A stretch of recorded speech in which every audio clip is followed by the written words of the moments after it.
In the quiet village of Sundara, nestled between rolling hills and a singing river, the earth had always provided.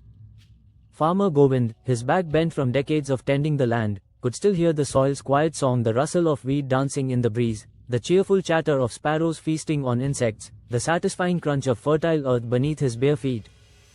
Each morning, he would press his palm against the ground and feel its warm heartbeat. When the agribusinessmen arrived in their shiny trucks, young Arjun's eyes lit up at their promises. "These hybrid seeds will double your yields," they proclaimed, holding up glossy photos of endless golden fields. Govind frowned at the plastic-wrapped seeds that smelled of chemicals rather than life. "The land gives what we need if we listen," he cautioned. But when drought came, even Govind's son began to doubt the old ways. The first hybrid harvest was indeed bountiful, row upon row of identical stalks standing like soldiers at attention. The village celebrated with extra sweets that year.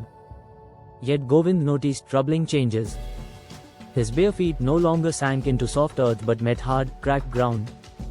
The usual symphony of bees and birds had been replaced by an eerie silence. At night, he lay awake worrying about the strange metallic taste lingering in the harvest bread. 3 monsoons later, the truth became undeniable.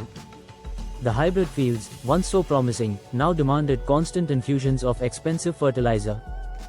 During heavy rains, the lifeless soil couldn't absorb water, sending precious topsoil rushing down the hillsides in muddy tears.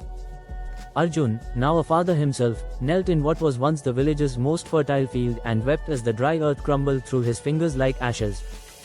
That evening, Govind found his grandson sitting alone at the edge of the dying field. Without a word, the old man placed a small cloth bundle in Arjun's hands. Inside lay a handful of the ancestral wheat seeds, saved from harvests long past. "The land remembers," Govind whispered. "It just needs our help to find its voice again." The next morning, the village began its quiet revolution. Farmers planted nitrogen-fixing legumes between rows of struggling crops. Children collected kitchen scraps for towering compost mounds that steamed with new life. Women revived the ancient practice of seed saving, carefully selecting the strongest plants each harvest. Most importantly, they reintroduced Govind's precious heirloom varieties, their roots reaching deep into the earth's memory. Progress came slowly, like the first hesitant raindrops after drought. In the first season, a single earthworm appeared in the compost. The next year, a pair of bees returned to pollinate the wildflowers growing at the field's edge. By the third year, the healed soil drank in monsoon rains like a thirsty child, while neighboring villages watched helplessly as their topsoil washed away. Today, scientists come to study Sundara's remarkable transformation. They take samples of the rich, dark earth and marvel at its resilience. The children, who once laughed at Govind's old ways, now learn to test soil health both with laboratory instruments and by listening for the earth's quiet song. At each harvest festival, the villagers place their first fruits back into the soil, including now a sheaf of hybrid wheat grown without chemicals, transformed by the land rather than transforming it. As evening falls, Govind often sits with his great-granddaughter at the field's edge. Together they press their palms against warm earth, feeling its steady pulse.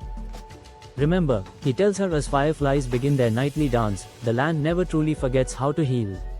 We just need to give it the chance to remember."